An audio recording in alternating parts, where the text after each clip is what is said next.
Oh my His God. hand went up, and all I'll say is when that teacher came to me at the end of that school day and said, "Can I talk to you for a minute?" You know, we all have that moment of like, oh no, what happened? And she said, "You would have been beyond proud of your son if you could have seen how he handled himself today." And there wasn't like a dry little eye in the classroom. I haven't even read it, and I'm like, your dream is to become a mom. My dream is to help you get there. I'm Rebecca Gruenspan, a single mom through domestic adoption and an adoption consultant for over a decade. I'll be your guide, along with other adoption professionals and members of the adoption constellation, walking you step by step down this beautiful and complex path of adopting your baby. When I was going through the adoption process, I had no idea what I was doing, what I needed to know, or more importantly, who to trust. Well, after helping hundreds and hundreds of families grow through the beauty and complexity of adoption, I've learned more than a thing or two, and let me tell you, it's not always rainbows and butterflies. This isn't just another podcast sharing adoption stories, but it's for you if you're genuinely committed to diving in with an open heart, eager to learn everything there is to know about adopting a baby so that you can show up for yourself and your child in the best way possible. This podcast is for you if you're ready to put your newfound knowledge into action.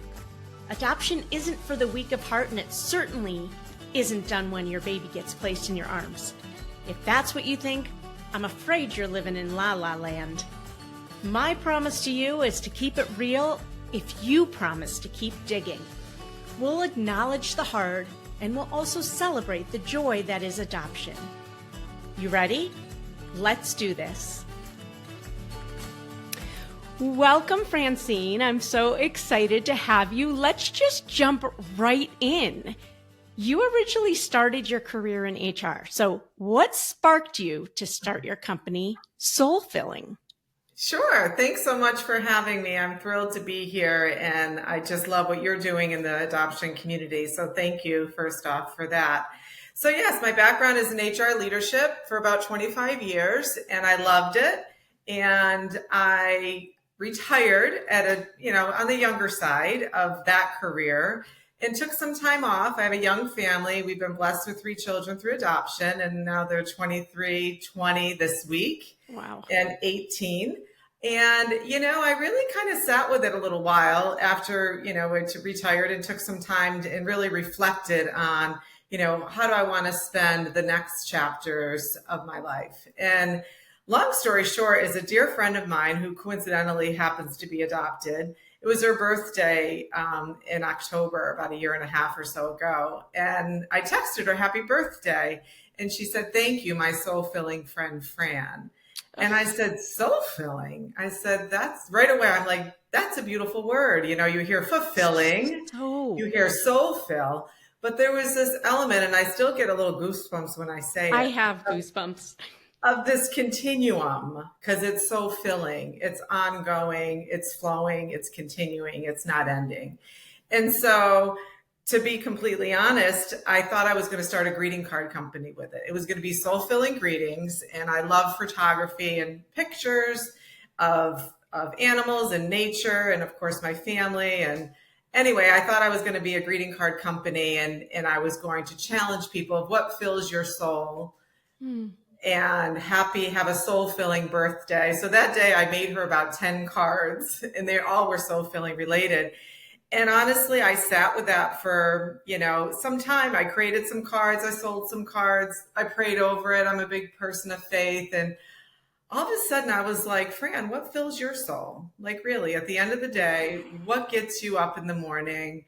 What is like the end all and be all?" And it's my children.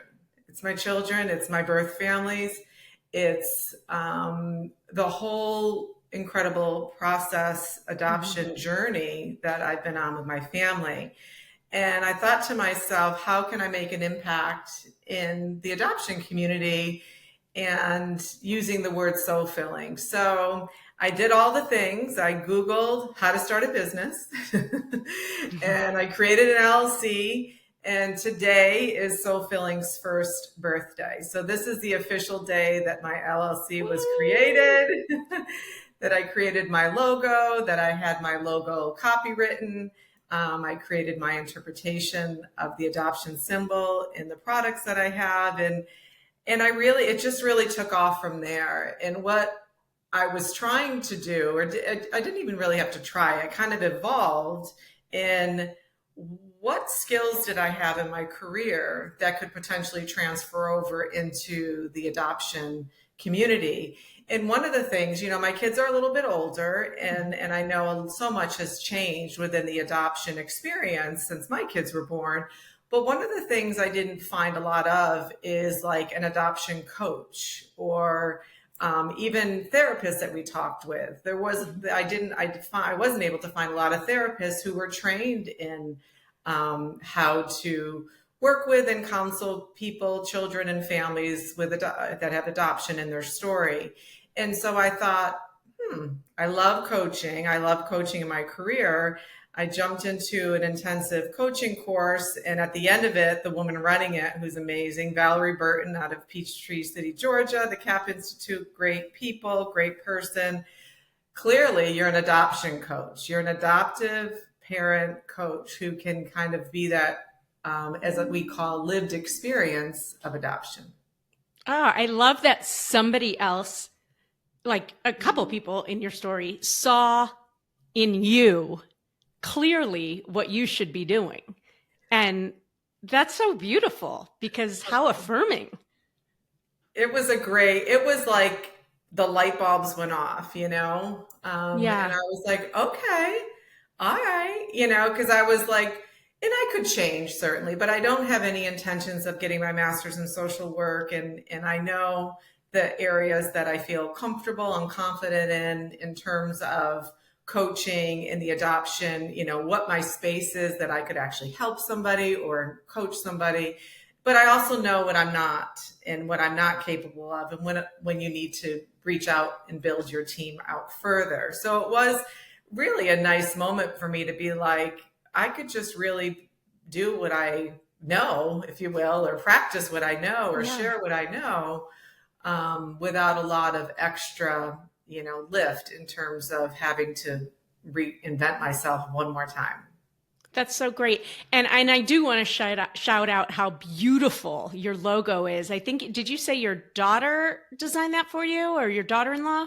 No, that was a dear friend of mine. And also she's in the marketing field. I worked with her in the past, but I think the one you're referring to is the one that's behind my desk that I don't have here right now because I'm in a different office space. But my son's girlfriend, she handmade all of her Christmas gifts this year, and she hand painted the logo as my Christmas gift that I framed and have it in my office. Yeah, that's. I designed the actual. It first started as the pendant, is what I designed first. My interpretation of the adoption pendant. And then I knew I wanted that pendant as part of my logo with SoulFilling. It's beautiful. It's beautiful. So actually, let's just throw it out right now. What's your website so people can, one, buy the pendant if they want because it's so beautiful, and two, just find out more about SoulFilling? Sure. So it's soulfillingadoption.com. So SoulFilling is SULFILLING adoption.com. Awesome. Excellent. So I hope you will go check her out. I think I'm going to be getting that pendant too. I love it. Yay. So you adopted all three of your children. Yes. Do you only have 3 children? I do. Okay. And all 3 were adopted. Yes. I'm curious, what were some of the similarities? What were some of the differences and maybe unexpected challenges of each of your adoption journeys? Because that's a lot of adoption journeys. Yeah. Yeah. Tell me. I just can't express enough just how fortunate we were. I'm hesitant a little bit because I love this question because it's my most favorite stories to tell. But I also don't want to do it in such a way to say adoption is just so easy. All you need to do is fill out a profile and, send it far and wide and sit back and wait for the phone to ring. And then the phone rings and everything is, just happens according to textbook. But in our situation, it kind of just happened that way. And again, I get a little emotional sometimes about it. I am a person of faith. I never doubted even when I was going through infertility, we were still always, my husband and I from the beginning wanted to adopt our children, adopt a child, we thought. So even during infertility and even before we ever knew it wasn't an option for me to give birth to a child, adoption was always on our heart. And adoption was just something we both wanted to do. And so when I was going through infertility and I knew how long I was going to do that for, it was the end of my treatments and my doctor cried. And I was like, Dr. John, why are you crying? He's like, I don't understand. Women come into me filled with such hope and optimism that I'm going to be the one to help them create their family. And I can only help a very small percentage of those people to conceive and to go to full term. And most people leave here very angry and bitter, and you're not. Why aren't you angry and bitter? I said, because God has another plan for me. And this just isn't the plan for me to become a mom. It just isn't. And that was October. And in November, we got the phone call from my first son's birth mother. Okay, first of all, let's back up for a second because I have tears in my eyes when you said that and chills throughout my whole body. That whole conversation is so beautiful. And I remember something similar for me. I had been on like a 3-year journey. I did it, 32 inseminations, and then I stopped, and then I was going to go IVF. And then I had this 1.5 hour long drive back to my house after seeing this new doctor that I was thinking of doing IVF with. And I cried and I cried and I cried. And then I stopped crying and I breathed this sigh of relief and I just remember this feeling of a ton of bricks falling off my shoulders. And that's when I was like, okay, I was never supposed to be pregnant. I was always supposed to adopt. This is my journey. So here we go. Here we go. And I never looked back. Now, do I still sometimes grieve that? Yeah, because I think it's really normal. Every woman thinks about, well, what's your biological child going to look like? What's being pregnant going to feel like? And I don't know if you feel that. And I still sometimes when I talk about it, get this twinge of sadness, and I would never do it differently. Yeah. If I could do it all over again. So I love 100%, that. 100%. Mm-hmm. And for me, I wanted to be a mom for as long as I can remember. Like I always wanted a career and I knew I was going to go to college and do some other things, but mom was front and center. I mean, I started babysitting when I was 10 years old. It was instinctually, I'm the youngest of 4 girls. It was instinctually going to be a mom. So for me, it just was not even an option in my thought process that I was not going to be a mom. And that was always there. And, I'd be remiss to say, just to mention that my roommate from college, mother, had always prayed the rosary, and I had never prayed the rosary in my life. I'm a person of faith, and I believe there's a bigger being there that's supporting us and with us. And as God is my witness, she gave me a rosary bead, and she's like, just pray, the rosary. And that was October. And by the middle of October is when I, realized that I got the call and that I had the meeting with the doctor. And I was just like, okay, all right, here we go.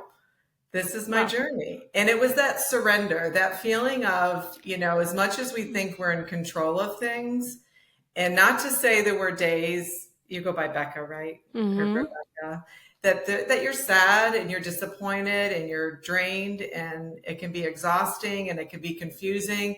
But then you have those moments of lightness and of acceptance and of surrender and believing that there's a greater good, something bigger is going on, bigger than what you can imagine. And as my stories go, my son was born in December, so I had to act pretty quickly. He was going to be induced, so he was born in December, and my first birth mother invited me into the delivery room, so I cut the cord, and I was in the delivery room with her, and she will be forever. All of my birth mothers will be forever my heroes. And she just was beyond gracious, and I don't ever remember a time in my life that I was happier than those days. I mean, I think I just walked around with a smile pasted on my face that I'm a mom, and that I could have never, ever imagined it that way in the earlier years of my life, just happening that way. And so that was December, and basically all I did was I created a profile, and I took that profile and I sent it far and wide. I sent it to everybody on my card list that I have. I sent it to every high school, nurse's office, hospitals, social work offices, anywhere I could think of, got my profile in the mail the old fashioned way, because this is now 2000, right? There was no like emailing big attachments, I guess, but I didn't. So my pictures, and it was my story, and it was just like, this is who we are, and this is my journey, and I'd be honored if you would give me the opportunity to speak to you, birth mother. Wow. Did you do that for all three? Yes, I did that for all three. And so for the first one, and then what we did is we added a separate phone line. At the time, we had a landline. We added landlines. We added a separate phone line that had a different ring to it when it rang. Yeah.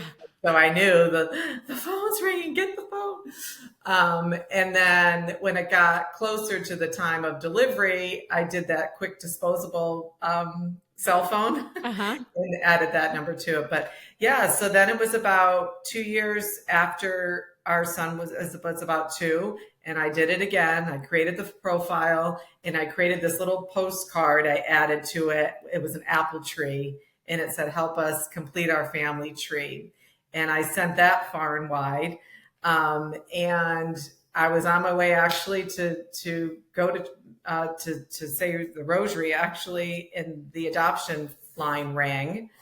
And the woman on the other end said, hi, I'm calling to help you complete your family tree. And it was my birth mother's mother. So my birth mother's mother calling me and said, I just saw your postcard, and I just had to call. And she shared with me their situation. Would you be interested in meeting with us? And I said, of course. And the rest is history. So that was a different journey, because that was, we had about 7 months notice. So I went back and forth from where I was living, and she invited me to all of her weekly appointments, bi-weekly, and then weekly appointments. And then again, invited me to be in the delivery room with her, and her mom and myself. And it was incredible. And what about the third? And the third actually was different, because I didn't do the postcard and the profile, because we really thought our family was done. We were blessed. We have 2 children. And my sister called me one day, and we were in the process of moving. And she said, I think I have another baby for you to adopt. I'm like, and I hope this doesn't come out the wrong way, but I said, was I looking? Was I looking? Oh my gosh. Was I looking? And she's like, so basically, the long story short, she was getting her hair done, and the woman came into the salon that puts the products on the shelf, and she just seemed out of sorts and not her friendly self. So the owner of the salon, who's doing my sister's hair, said, hey, what's going on? You don't look like yourself. And she said, gosh, dear friends of our family just moved to the area, and they have this big project company that they're building, and they just found out that their daughter is pregnant, and she's made the choice that adoption is the choice for her and her child, but they don't even know where to begin. Well, not knowing that the person in the seat was my sister, who adopted her 2 children, because there was a lot of adoption in our family. And my sister said, I don't mean to interrupt, but have you told that story to anybody else yet? And she's like, well, not yet, because I literally just found out.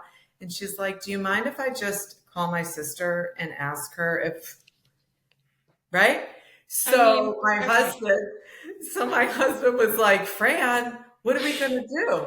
And I said, you know how so many people we've talked to over the years will say, we weren't even trying to get pregnant and we got pregnant just like that. And I always very happy for them, but I knew I would never experience. I said, honey, this is me waking up pregnant from the adoption perspective.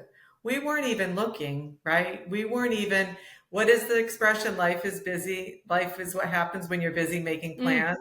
We were in the middle of relocating across the state. I wow. mean, literally, like within days of moving, we had more on our plate, than we needed at the moment. And it was September, and my birthday is September 17th. And I said to my husband, all I want for my birthday is to meet the birth mother, because that's the week she was available. And he said, and where do you think this is going to go? I said, I don't know, but all I want to do is meet her. And we did. 2 days later, it was the 15th. 2 days later, we met her in a room with her attorney and her mom. And at the end of the conversation, she said, will you be the mother of the child I'm carrying? Did you look at your husband or did you just answer? I said, absolutely. What did your husband say? And Or did he he was, walk out of the room? no, he was overjoyed. He's like, I don't know. How do you do that? How do you know? Like, what? Because the biggest thing for me is I wanted them to know that in our adoption at that time, I didn't have the opportunity to have open adoption conversations with everybody and all of my children. My children knew they were adopted, but I wasn't sure of what their story was going to look like going forward for an open adoption, as referred to an open adoption. So as Mama Bear, I kind of was protecting my two children that I had. And if my third birth mother said, I want an open adoption, I want to be together every holiday or whatever, I don't know if that would have been the right match for me at that time, right? Now you have to remember, this is the early 2000s, right? Today, I may think differently about that, but at the time, it wasn't. So at that time, she said, I would be open to whatever you're doing for your other two children. I would be open to continue with that.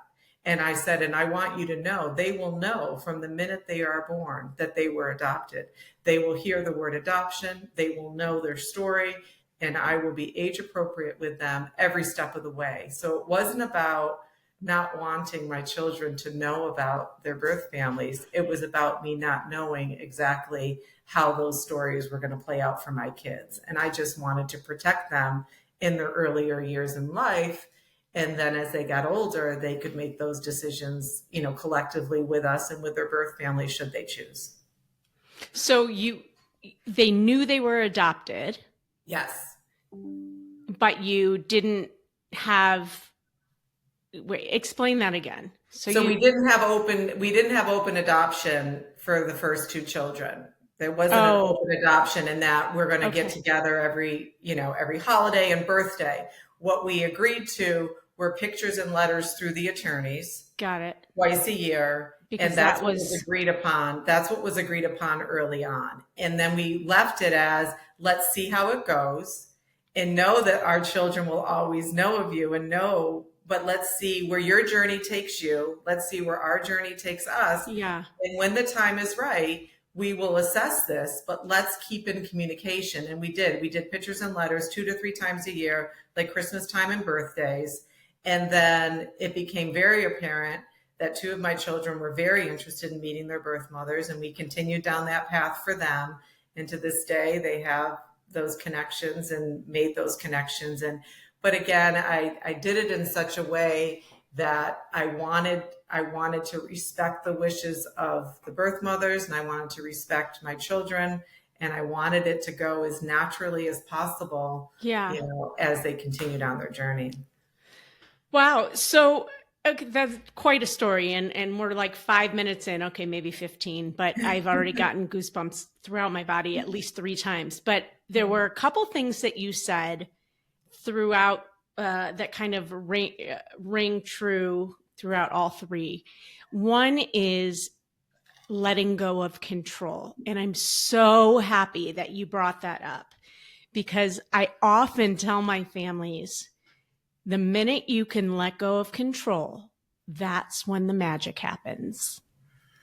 Mm-hmm. There's 100%. right? And not to say that's easy. No, especially because most of us are type A that are going through this process, right? We're organized. We like things that we like to be in Problem solvers. control. Yeah.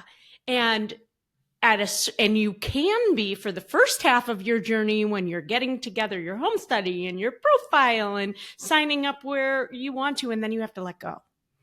And that's where people really struggle because they want to continue controlling it. But as soon, case in point, as soon as you can kind of let go and believe in that higher power, right, which goes into the second piece of it, that's when the magic happens. And you said you're a woman of faith, and so you would pray. And we have a 4-step process called the Adoption Roadmap. How interesting that this podcast is called the Adoption Roadmap Podcast. And for every step that we guide our families through, there is a mindset piece for them to do, which I equate to praying if you want to pray, meditating if you want to meditate. So I think that mindset piece is so important too. And I'd probably guess that 85% of the people blow that off because they think, I'm not into it. Yeah.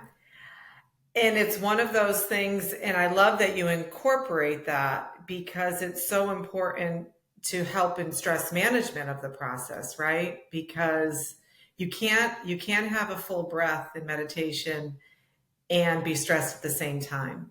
And this is one of the most stressful times in your life, if growing a family is something you want to do and it's not happening on your plan, on your agenda.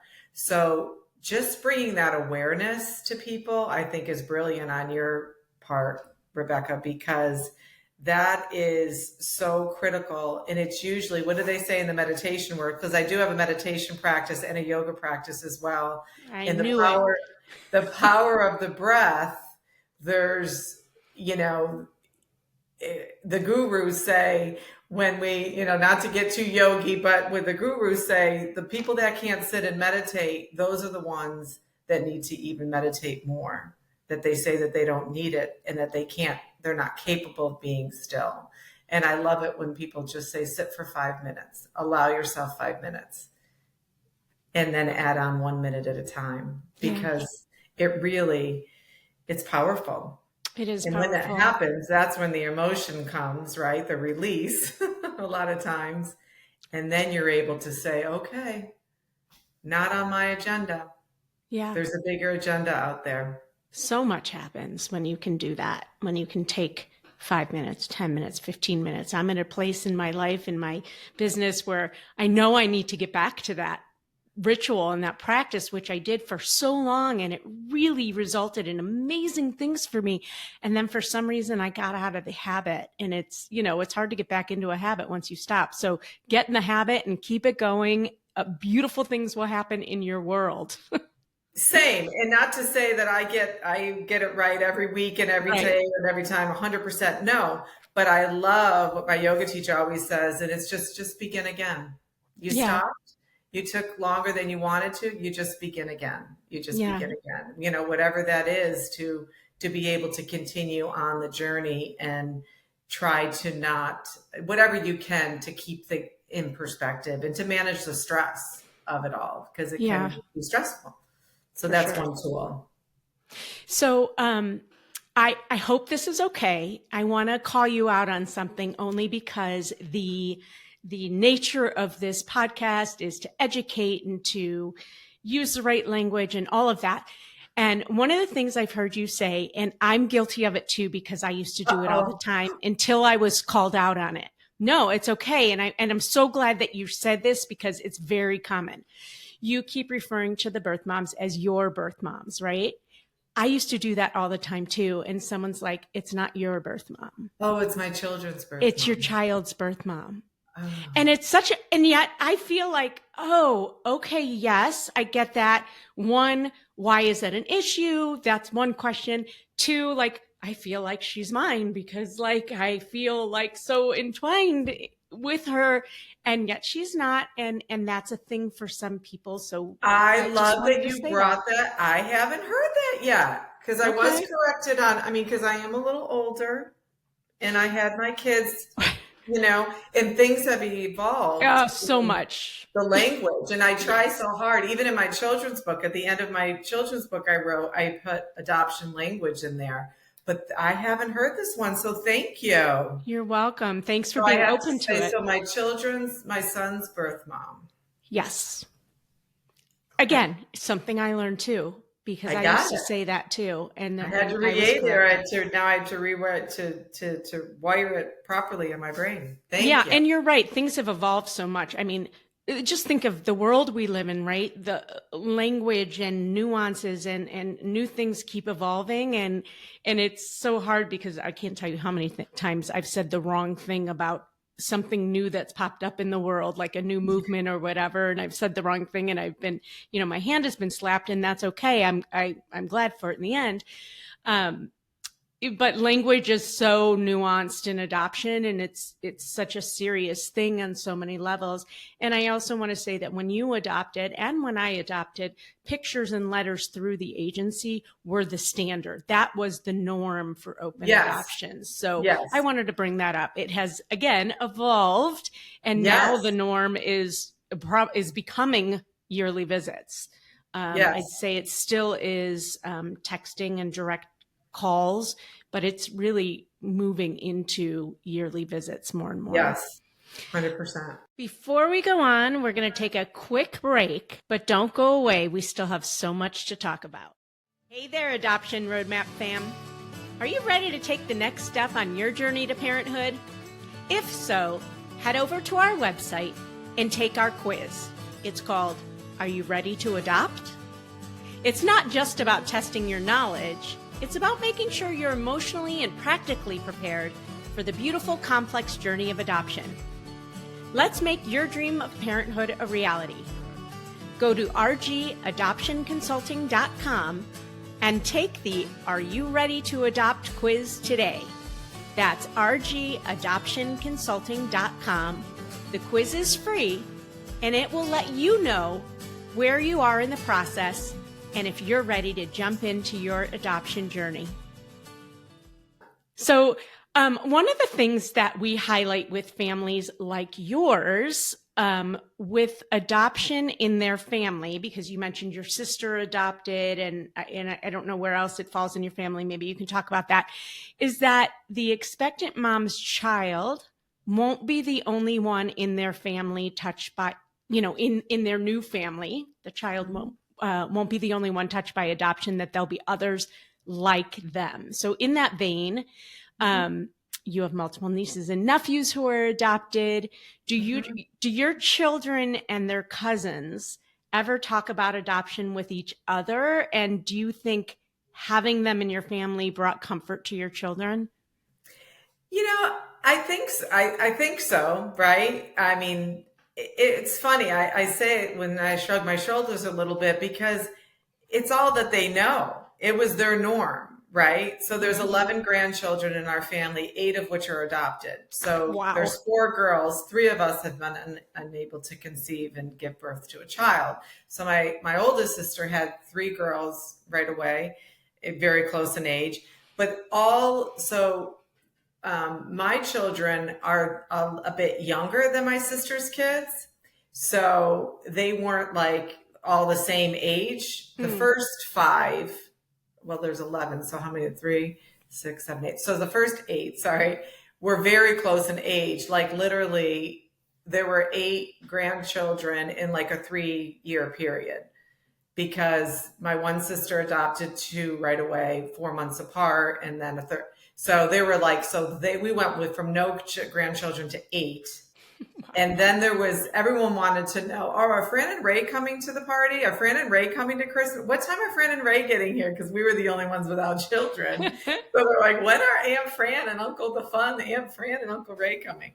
So then there was a bit of a gap, and then we had our kids. So my kids are that much younger, about 5 years younger, the oldest, and then more onward. But yeah, it was cute. At one point, my sister, who gave birth to her children, said to her, sometimes I wish I was adopted because their stories are so much more interesting than ours. We're just born from you.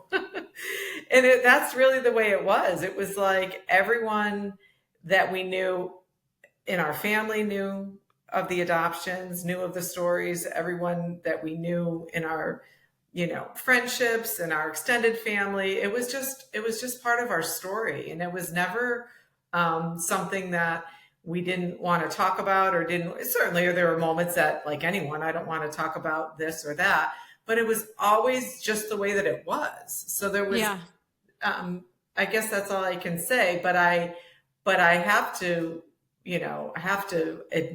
acknowledge that it did give this sense of like, this is how families come together. And we are a big example of that. And that's our story, I'm curious if, that's a lot of, it's a lot of trauma. It's a lot of stories about identity and where someone comes from. And I don't know how intimately everybody knows everybody else's story, but I'm wondering if that has ever become a problem for anybody. It hasn't. I mean, they've all met their birth families. I'll never say, Rebecca, whether you adopted your children or not, we all have to go through peaks and valleys of our story, right? Yeah. And everyone has to go through adolescence. Everybody has to go through periods of not understanding themselves or being frustrated with their siblings or frustrated at school or whatever it can be, right? And I always wanted my children to know that they could talk about whatever they needed to talk about, that they could share what they ever needed to share about. Mm-hmm. But I never wanted them to blame adoption as something that was against them, if that makes sense. I never wanted them to have that as an excuse to be angry or to be misunderstood or to blame something that they don't like about themselves because it was related somehow to adoption. So how do you think you did that? I basically, accountability, in my opinion, is accountability. Like, I think anything, like if there's divorce in somebody's story or whatever could be a difficult piece of a story, it can be so easy to just let kids kind of manipulate, for lack of a better word, or use that as a crutch or a complaint for a behavior that isn't okay or whatever. But for me, it was about accountability, and it was about realizing, I notice you're upset. I know that you're frustrated. Let's figure that out, talk that through. If you're not ready to talk that through, that's perfectly fine now. But what's going on right now needs some work, right? Needs some understanding. And I never, ever wanted them to look at their story in a way that made them feel that it was anything but the way it was supposed to go, Yeah, that's so interesting. I've never heard anyone say it like that. And it's beautiful. And you talk about amplifying stories of adoption when things go right. Mm-hmm. Tell me more about that concept, because I think that's kind of what you're alluding to a little bit, but tell me a little bit more about that concept. Yeah, one of the pieces as I've evolved over the last year was SoulFilling. And I, really what came to mind, one of the things that came to mind is I wish media and I wish television and magazine articles and newspaper articles and movies and shows just talked more about adoption when things just go right. And I'm not saying Pollyanna, everything is beautiful, everything is perfect, my life is... No, I'm talking about when things just go right. Can we talk about those stories more? When the birth mother acknowledges like that this really was the right answer still for me today, all these years later. And this is why. Can we bring those stories to the forefront when the adoptee says, I'm at peace with my story, and I'm at peace with where I am in my life and where this journey has taken me. And not to say, and I always want to follow up with, not to say that we push down and we ignore and we pretend when we're not sad or angry or wishing we knew something that we can't get the answer to. But that's when I say stop.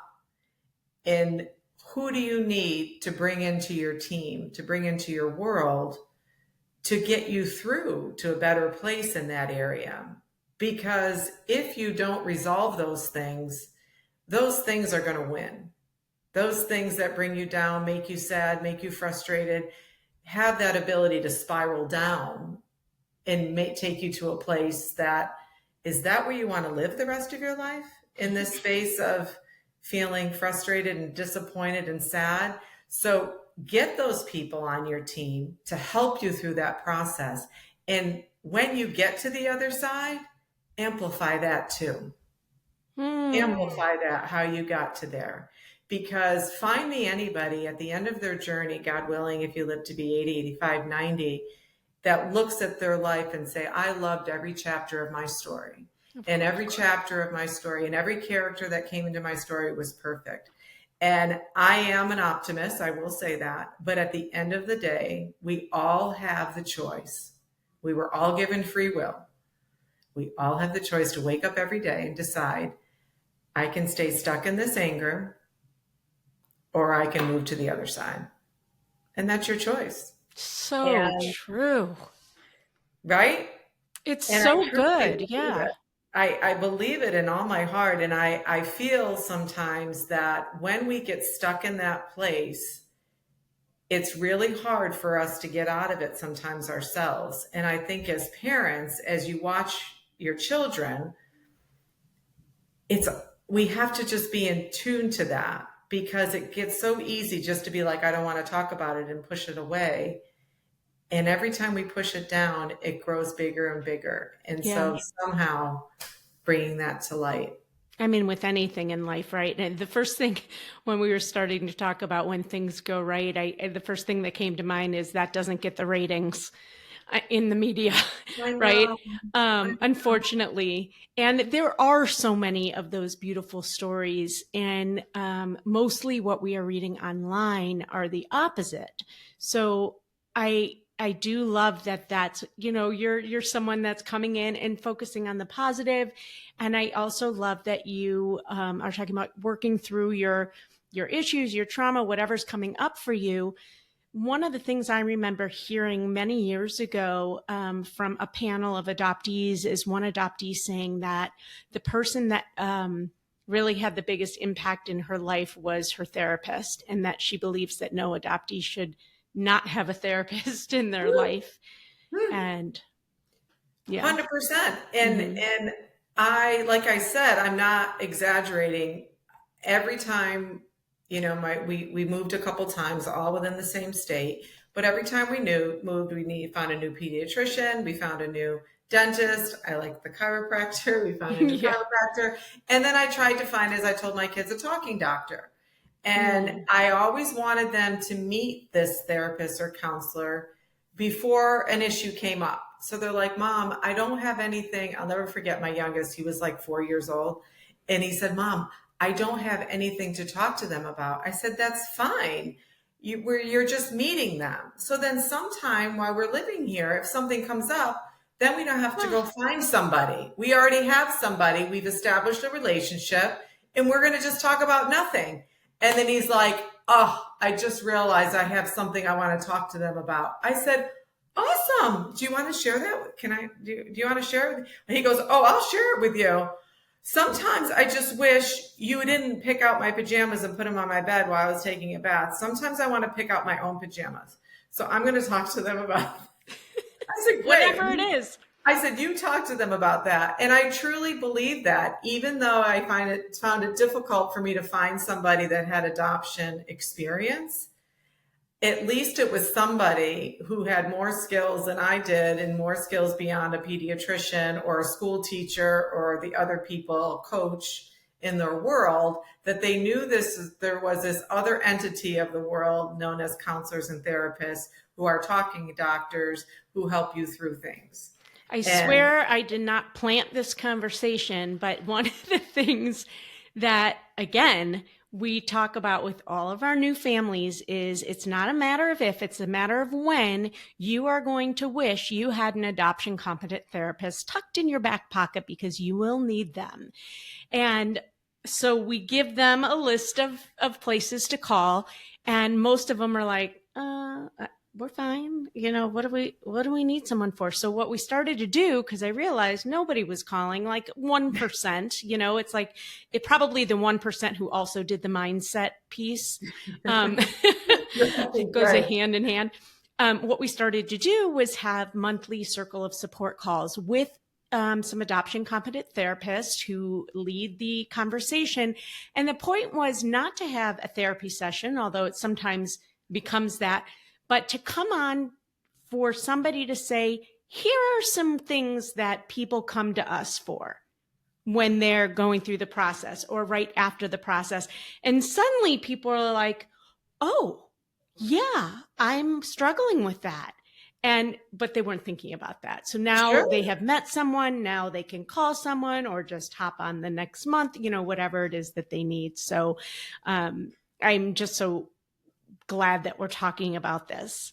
Let's talk a little bit about your books. Oh, sure. So you're a 2-time author. Well, I'm not a 2-time, a 1-time author, but I was involved. I published my mom's book. I self-published my mom's life story. So long story short, that's what gave me, kind of opened up the door for me to move forward with my children's adoption theme book. But my mom has an incredible life story. Born in Ukraine, World War II survivor, lived in foster care throughout Europe, came to this country as a little girl, and talk about resilient, and talk about she was separated from her family at 5 years old and never saw them again until I was born in 1968, when she was right after she gave birth to me. Was she Jewish or no?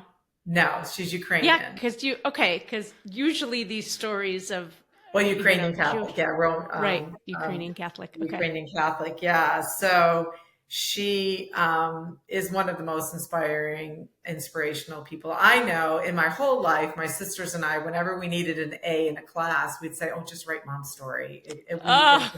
Philosophy or history or religion or English. Anyway, in 2016, I had the opportunity to meet a professor, and she teaches Russian and Ukrainian history. And I'm like, oh my goodness, I found the person to write Mom's story, to give it justice, to really paint the backdrop of what was going on in Europe, right, during World War II. And so she wrote the story in 2016 and interviewed my mom and weaved in my mom's story and gave the whole backdrop of World War II. And I made 50 copies, and I did a surprise party for my mom, and the check mark was marked. We wrote Mom's story, and it's out there for the family. Beautiful. And then the unfortunate situation of Ukraine happened again in 2023. And I went back to my friend who wrote the story, Kate Greeny. And I said, Kate, I think there's more chapters that need to be written here that could reach a broader audience in Ukraine, and maybe give hope for the Ukrainian people right now to share Mom's story. And so she's like, you're absolutely right. So we went back to the drawing board, wrote Mom's story. And at that point, I'm like, we need to self-publish this. So I self-published it. I designed the cover, and I wrote the foreword and the epilogue, and I made it happen and got it on Amazon, and it's taking on a little life of its own. Oh, nice. And after I did that, I really loved the experience. And I said, you know what, I want to, part of my mission is to make the conversation of adoption more mainstream at home, work, and school. And one way I can do this with schools is through a children's book. Mm-hmm. So it's called Brianna's Brave Day at School. It is on Amazon, and as well as on my website and at our local bookstore here. But it is based on an actual event that happened to my son, Matthew. And I just decided my character's name is Brianna, and I didn't call out Matthew in it, but it's actually an actual event that happened to him in elementary school, first grade, that they had reading time. And at the end of the reading time, the teacher said, does anyone want to share what happened in the story they read? And the little girls just stood up, and she said, I just read a story about a little girl who was adopted, and she must have been a really bad baby for her mom not to want her. Ooh. And my shyest of the three's arm went up, and now you have to get the book to see what he said. I'm going to leave you on that. Oh my God. Went up, and all I'll say is when that teacher came to me at the end of that school day and said, can I talk to you for a minute? You know, we all have that moment of like, oh no, what happened? And she said, you would have been beyond proud of your son if you could have seen how he handled himself today. And there wasn't like a dry little eye in the classroom. I haven't even read it. And I'm like, whoa. And it spiraled into a whole conversation of adoption and how families can come together. So that to me was such an awesome experience. And so I will begin a series. Brianna has lots of things she's going to talk about and places she's going to go, but I bring it to light because it's kind of like you just want to address the elephant in the room a little bit, right? Like so many times, again, my children are older, but people don't know what to say. Most people would say, oh my gosh, I'm sorry. I didn't know your kids were adopted. Well, don't be sorry. There's nothing to be sorry about, you know? When I would say, oh, my kids, and I often would share like with their coach, with my kids' permission, you know, as they got older and as they were younger, do you mind if I share with your coach that you were adopted? Because sometimes my kids were very open often about sharing their adoption story. And one of my biggest fears was I didn't want somebody to say, oh, stop, you were not. You know, my kids happen to resemble my husband and I, don't ask, but they do. And my biggest fear was for someone to shut them down. Yeah. And say, knock it off, you know, and then they'd have to be like, no, you know. So I often would share with coaches when they were little or teachers to say, and be ready because they may want to share their story. That's all, you know. Oh, God, I can't wait to read that. And, you know, we often wonder how our kids represent themselves or choose to represent themselves when they're not in our presence. And right. He was first grade, 7 years old. So, and I just had my first opportunity to read the book to a classroom, to a first grade classroom last week. It was the first, because that's, you know, and I want to donate. So my goal is to donate to as many libraries and schools as I can, the book. So when your kiddos in elementary K-5 go on the bookshelf, they have an adoption story available to them, because I don't know how many school libraries or bookstores have that readily available to kids. I don't know. Yeah. But, and it was an incredible moment because after I read the book in this classroom last week, this little girl raised her hand and she said what her name is. She said, my name is X and I was adopted. Boom, I love that. And for people listening who, I love that you're trying to do that. I recently had an episode that aired on June 19th, a conversation with Allison Olson, who's an adoptee and an author. She also recently published a book about, you know, my best friend was adopted. I can't remember the exact title, but I'll link it in the show notes also, along with Francine's book. I love that you're trying to get those stories out there on the main bookshelves and in schools. What do you think are the most common misconceptions that people have about adoption, and what do you think we can do to dispel those misconceptions? I mean, having books out. Yeah. So at the end of the book, I do have an adoption facts and like key. So the terminology, just the terminology. Birth mother, the definition. November's National Adoption Month. What is that? Why do we do that? Mm-hmm. You know, adoptive mom, the colors of adoption, right? The yellow, pink, and white.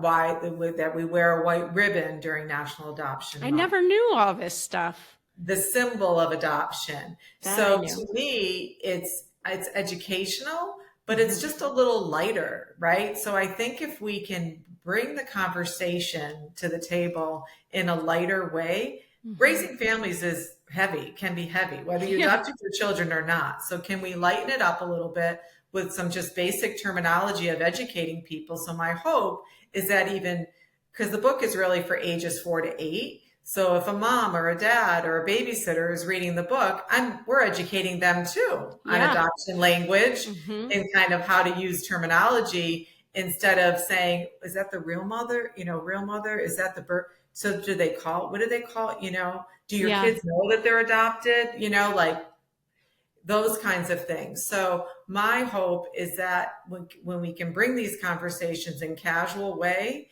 we begin to reduce the stigma of like, oh, we can't talk about that because we don't know what to say. So you don't want to say the wrong thing. So you don't say anything. And sometimes that's the worst thing. So that book is one thing I'm doing. But the other piece that I'm doing to try to reach more of the adult community is a local community college, Schenectady County Community College, asked me to teach a course on the work that I'm trying to do. And that's going to be offered in November during National Adoption Month over Zoom so that we could reach as many people as we can in their continuous ed program. So whether you're in, Arizona or Tennessee or here in New York, you could participate in it. But the course I called is Adoption is a Matter of the Heart. And I just paint the history of adoption and how far it's come and why some of those stigmas are there, that it's no right, wrong, or otherwise 50 plus years ago, that it was more fear-based and we don't want to talk about it. We want to pretend it didn't happen. I don't know what to say, so we're not going to say anything. And just how it's evolved to, yes, I was adopted and it was a choice that somebody made. And this is my journey. And sometimes I want to talk about it and sometimes I don't. But yeah, the center of it in these stories is primarily love. And I have to believe that. I love it. You're doing all this. And when it does come out, you'll have to share the link with us so that I can share it with Sure. listeners. It's on my website and in my newsletter that just launched yesterday. We can include the newsletter link. I'd love that. Okay, great. Because that newsletter link will bring them to all the links of the things that I'm doing and the different places I'm going. And wonderful. I will put that in there.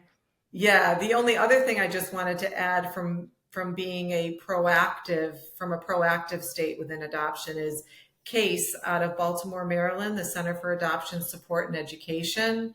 They do a phenomenal job at training therapists and counselors on the topic of adoption. Oh, wow. So, and I believe they're represented in like 30 plus states. So they're based out of Baltimore. They're in Baltimore, Virginia, and one other area down in that area. But they do amazing work. So any donations that I've received, that money specifically goes to their effort to educate therapists and the people that serve the adoption community. So when trauma comes up, when difficult situations come up, that we have more resources, more feet on the street that can support our adoption community. And I don't want anyone to not be able to get the support that they need because they can't find a therapist who's versed in adoption. Amen. Amen. So, Francine, what's been one of the most rewarding experiences that you've had as an adoption coach? Can you think of one that stands out?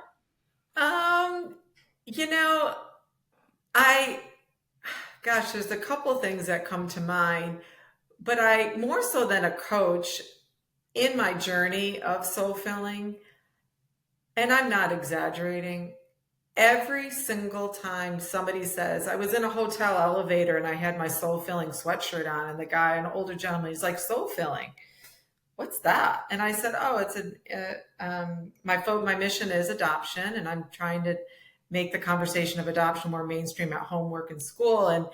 And he just looked at me and he's like, that's really cool. So either I get like, that's really cool. And my son was with me, one of my sons, and he goes, were you adopted? And my son was like, yeah. He goes, I don't even know what to say, but this is just really cool. I never heard somebody talk like this. So I love like that it's coming across a little refreshing and kind of like, that's cool. And I think that happens all the time. All the time. All the time. Either they're a neighbor. I mean, when I went to a jewelry store to put my signs for National Adoption Month, she said, "Oh, my manager is in the process of trying to adopt." And in came a jeweler who was adopted herself, and she just made a custom adoption bracelet for my son for his birthday last week. It's spectacular. He didn't use my interpretation because mine's a little feminine. But in any event, so it's those kinds of things. It's not like I don't know anyone who was adopted, or why would you do this? It's more of like, that's really cool. And I need to connect you with these people because they have adoption in their story. That's beautiful. So for those considering adoption or just in the early stages, you have any advice for them or insights that you want to share? Gosh, I have a lot of things. I guess I would say I would go back to one of our conversations and just be open to the miracle. Just keep open to the miracle, because anything that we can formulate in our minds of how we think it should go and what we think we should do and uncertain about how we're going to do it, all those things, it's normal for us to feel those things. And I always say, grab a notebook, write down all those things, put them somewhere, because that has to, if you can't articulate it to somebody, the power of writing it down, write it down, and just trust in something bigger than you, whatever that can be, in the possibility of that miracle beyond your wildest imagination. That is beautiful advice. I love it. And build your team. And build your team. Absolutely. You're never alone, keep calling and making those phone calls until you find your people that you feel get you, that understand you, and build your team. I love that. Francine, thank you so much for this beautiful conversation. It really went in directions I wasn't expecting. But before we end, I have a small series of rapid fire questions for you. Oh, no. Just to throw you off your game a little bit. Take a sip of water, settle into your chair. All right. As it relates to adoption, is there a person or an organization who has really influenced you? If so, I'd love to shout them out. A person or organization. I'd say Case. I'd shout out Case. I just feel they're on the path of supporting our community. Center for Adoption, Support and Education. Love it. What does your morning routine look like? Thank you, God, for another day. I am a sunrise person. I love to see the sunrise. And I am a person of meditation. Sometimes it's a minute, sometimes it's 20, but finding that breath. And I do love to write. If I could write 5 things down of what I'm grateful for, how I want the day to go, I have to start it on a positive note. Me too. Love that. What's your biggest pet peeve? People who are stuck in not wanting to grow or move beyond where they're at, that they feel that it's a life sentence to be stuck. I don't know a lot of them, but I do find that I love that you use the phrase that you work with hopeful families. You work with hopeful families who want to adopt. And a little pet peeve of mine is, why would you want to live in any other space other than a space of hope? Yeah. Describe adoption in 3 words. Love in action. That brings us to the end of this episode. Thanks to Francine Apy for joining us during that soul-filling discussion of making the conversation about adoption more mainstream. We hope that learning about the beauty and uplifting moments of adoption and how to share those were beneficial to you. As always, thanks for listening to the Adoption Roadmap podcast. If you enjoy our show, please rate and review us on Apple Podcasts, and be sure to come back this Friday for a discussion about being too old to adopt. Until then, this is Rebecca Gruenspan. Remember, success is a continuous journey. If you find yourself veering off course, just steer back onto the roadmap until you reach your destination. And whatever you do, never lose hope. Hope is that light inside you that will lead you to your dreams. Well, I hope you enjoyed that episode of the Adoption Roadmap podcast.